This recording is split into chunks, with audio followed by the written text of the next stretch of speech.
muy queridos miembros del panel, grandes amigos todos, decanos y miembros de las facultades y muy queridos estudiantes y amigos.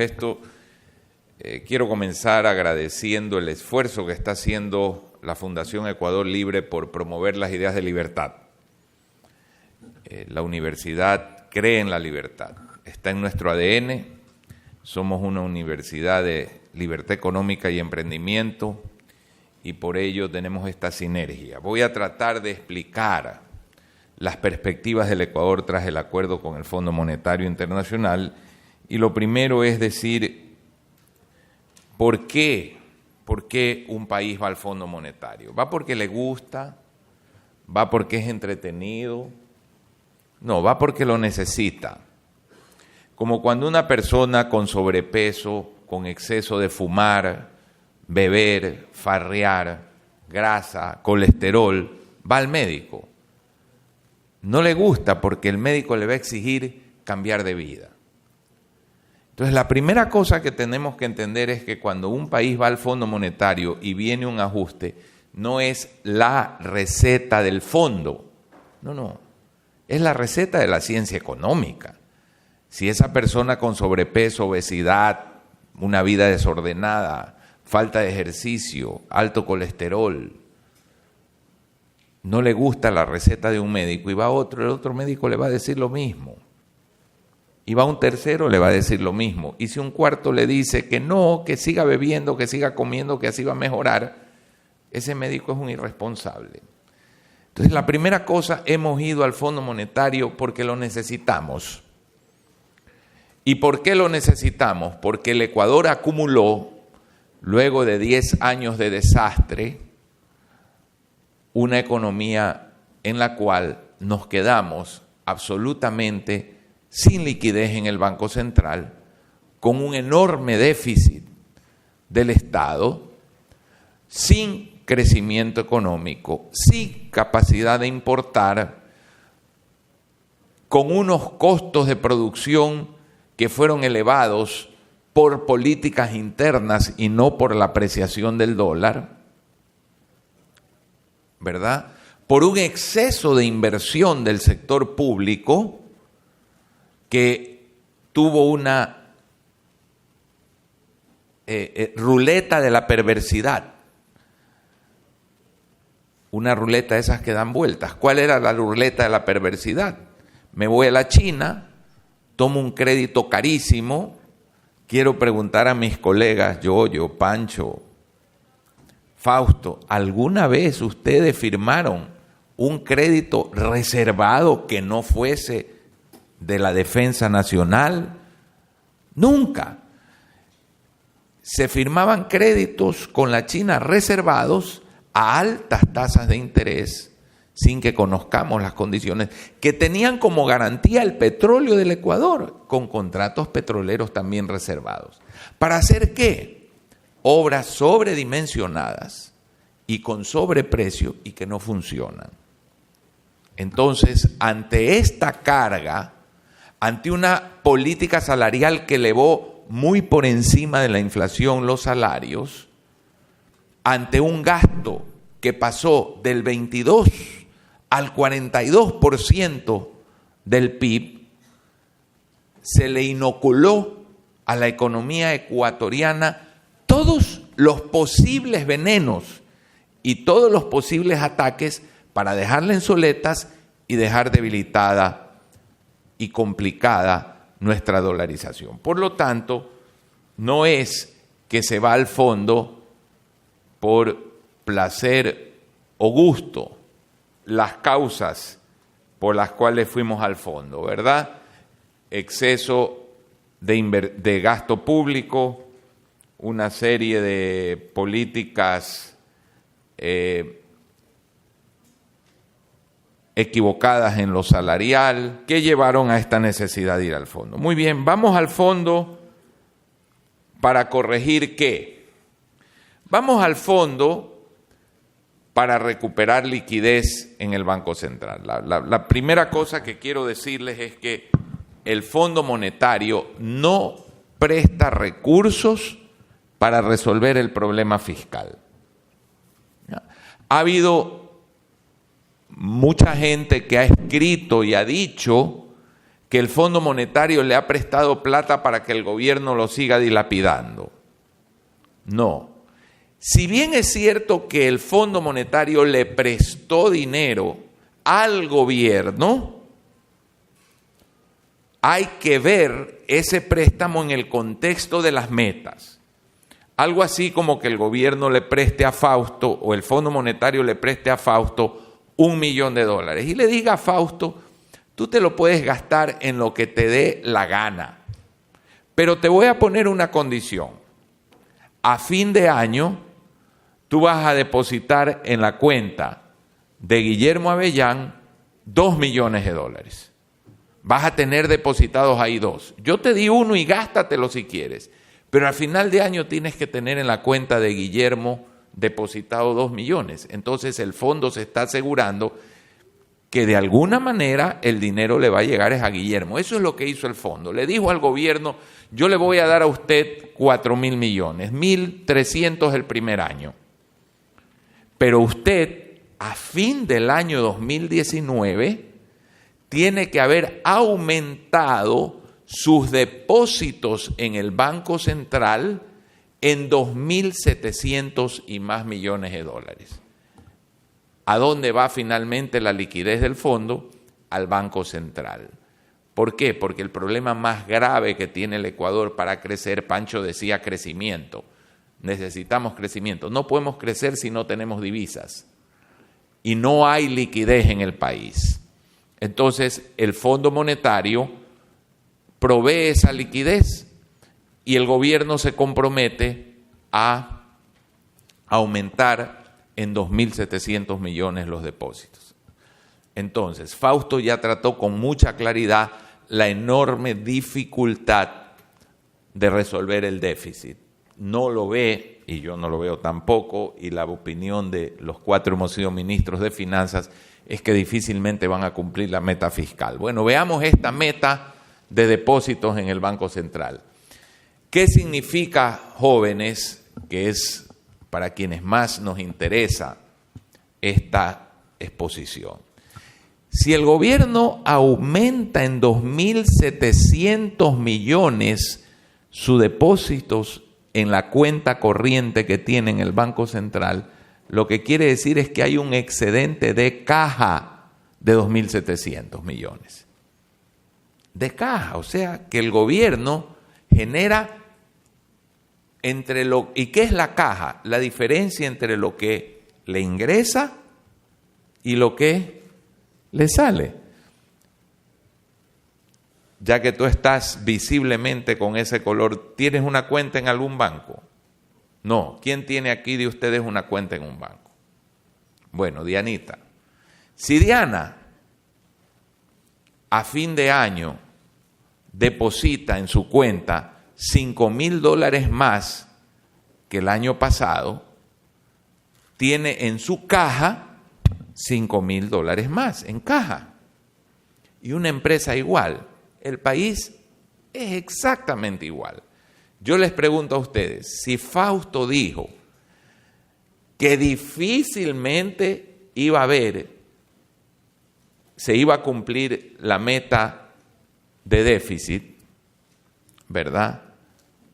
¿Cómo vamos a creer que se va a generar un superávit de caja de tal magnitud que en el Banco Central se puedan acumular 2.700 millones de dólares más?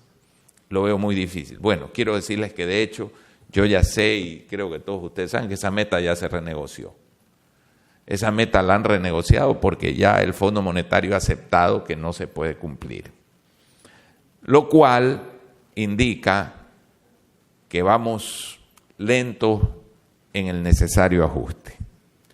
La segunda cosa que quiero decir sobre el programa, porque esta meta inalcanzable era un primer problema. La segunda cosa que quiero decir es que hay un defecto terrible técnico en el programa, que es el impuesto del 5% a la salida de capitales. Ese no es un impuesto a la salida, ese es un impuesto a la entrada de capitales. Y un país que no tiene moneda propia, entendamos esto, jóvenes, ¿cómo puede haber dinero en circulación? El dinero en circulación es necesario para hacer compras y ventas. El dinero en circulación es necesario para que los bancos den crédito. ¿El crédito mueve la economía? Bueno, ¿cómo puede haber dinero en circulación en un país que el Banco Central no puede emitir dinero? ¿De dónde tiene que venir el dinero? De afuera. ¿Y cómo viene de afuera? Por exportaciones, por créditos o por gente que trae de alguna manera un flujo de capital. Si yo le pongo un obstáculo a la venida de un flujo de capital, estoy tan loco como un anémico que pasa una ley para que se impida ponerle una transfusión de sangre. Está loco. Un país que necesita que le vengan divisas para tener dinero, le pone un obstáculo a la venida de las divisas. Este es un grave error del programa del Fondo Monetario Internacional. Y esto yo al menos se lo he dicho a la propia misión del fondo y a las personas del gobierno con las cuales me he podido encontrar y charlar en algún momento. No va a salir el Ecuador y tener ese crecimiento si no hay la eliminación de ese 5%. Y aunque la reforma fiscal se haga en los excelentes términos planteados por Yoyo, tampoco el Ecuador va a salir si sigue con ese 5%. Porque un país con moneda propia está loco si le pone restricciones a su vinculación con el mercado de capitales. Panamá tiene en relación a su Producto Interno Bruto 5 veces la cantidad de depósitos en el sistema financiero de lo que tiene el Ecuador. Es decir, el Ecuador tendría 150.000 millones de dólares si tuviese un sistema financiero y una estructura de flujo de capitales, movimiento de capitales iguales que Panamá. El tercer elemento que quiero mencionar, aparte de este tema de la inalcanzable meta de depósitos, la inalcanzable meta, el problema del 5%, es cómo es el ajuste del Fondo Monetario. El Fondo Monetario dice: usted me va a tener que ajustar 5 puntos del PIB en 3 años. Esos 5 puntos del PIB son 5.000 millones de dólares aproximadamente. Pero el Banco Central tiene que recibir, memoricemos esta cifra, no 5.000 millones más de depósitos del gobierno, 8.000 en 3 años. ¿Y por qué esos 8.000? Porque 8.000 millones de dólares es el saqueo que se le hizo al Banco Central de liquidez. Es la liquidez que se le llevó en forma criminal para dejar al país sin divisas. Comento esto ¿por qué? Porque veo realmente imposible. Ya hemos visto que la meta del 5%, que la meta del déficit para este año es cuestionable. Hemos visto que ya se ha renegociado la meta de aumento de depósitos del gobierno en el Banco Central. Entonces, la proyección de 5 años, de 3 años, para lograr ese 5, la veo difícil. Entonces, ¿por dónde creo que en realismo puede ir la cosa? Porque la reforma fiscal de aumento del IVA la veo imposible. Imposible. No van a votar los partidos por un aumento de impuestos. ¿Hay alternativas? Sí. Eliminación de subsidios. En diésel hay espacio de mucho más de lo que darían 3 puntos del IVA. Definitivamente. Hay espacio en otras cosas. ¿Políticamente se pueden hacer? No lo sé. Entonces, ¿qué creo que puede pasar? Lo que creo que puede pasar es que si no se cumple el acuerdo y por ello en mi manera de ver, nosotros deberíamos haber ya demandado, denunciado a la China. La China fue una aplanadora que pasó por el Ecuador durante 10 años, arrollándonos. Bueno, ¿por qué no se lo ha hecho? Porque yo creo que en el cálculo político está, si no cumplo con el fondo, me voy el año 2020 a la China, veo cómo le entrego Sopladora, cómo le entrego Sacha, que es la joya de la corona, y cómo consigo un endeudamiento adicional, me sostengo durante el año 2020, ya el problema queda para el año 2021. Obtuve durante un año la máxima liquidez posible de BID, Banco Mundial y Fondo con el acuerdo que he hecho. Ya paso el bache y entrego, ¿verdad? ¿Cuál es el problema de esto? Bueno, el problema de esto es que nada de lo que se ha acordado habla del tema fundamental, libertad. En el año 1998 yo estaba en el exilio y he rescatado esto que me había olvidado porque estoy escribiendo dentro de un libro algo, ¿no? ¿Qué quiero decirles? El año 1998 yo estaba en el exilio y me llamó un extraordinario amigo, Carlos Pérez, que era el director de Diario El Universo, y me dice: ¿qué piensas de lo que está pasando? Año, 2 meses antes de dolarizar. Y yo saqué una publicación, Alternativas a la Crisis, donde hablaba de que no había alternativa excepto deshacerse de la moneda ecuatoriana. Y se le pidió la opinión a 5 personas que están ahí, ¿verdad? Pablo Lucio Paredes, que fue mi secretario, presidente, director del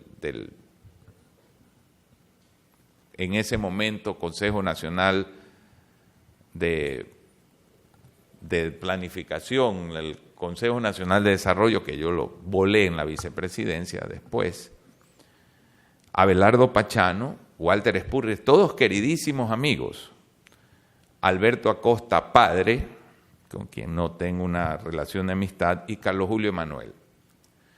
4 de los 5 vieron un alto riesgo en deshacerse de la propia moneda. Gente muy respetable. Y Carlos Julio Emanuel dijo: hay que evaluarlo. ¿Ok?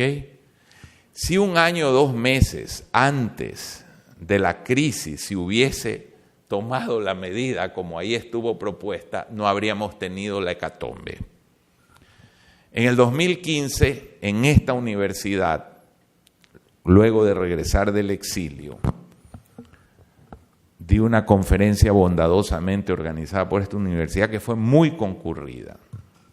Y sostuve en el año 2015, jóvenes, que el Ecuador no tenía en ese momento otro camino que ir al Fondo Monetario. El Ecuador debía 22.000 millones de dólares menos de lo que debía cuando se firmó el acuerdo en el año 2019. 20.000 millones de dólares menos, pero 20.000 millones de dólares menos que fueron tomados a la tasa más alta de interés, porque ya como el 2015 el país estaba complicado, la tasa fue alta. Es decir, habernos atrasado estos 4 años en ir a un acuerdo que para el año 2015 ya era inevitable, nos está costando 2.000 millones de dólares de intereses por año.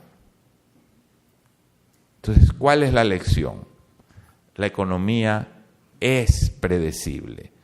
No es una ciencia en la estratosfera. No es una ciencia... No, es predecible. Era predecible en 1998. En 1998 era totalmente predecible que el Ecuador se tenía que deshacer de su moneda. hubo miedo. Y el año 2015 era totalmente predecible que el Ecuador tenía que ir al Fondo Monetario. Pero tanto el año 1998 como el año 2015 sostuve lo mismo. No son medidas económicas ni un acuerdo con el Fondo Monetario lo que nos va a sacar adelante. Nos va a sacar adelante entender que tenemos que ir a una economía libre.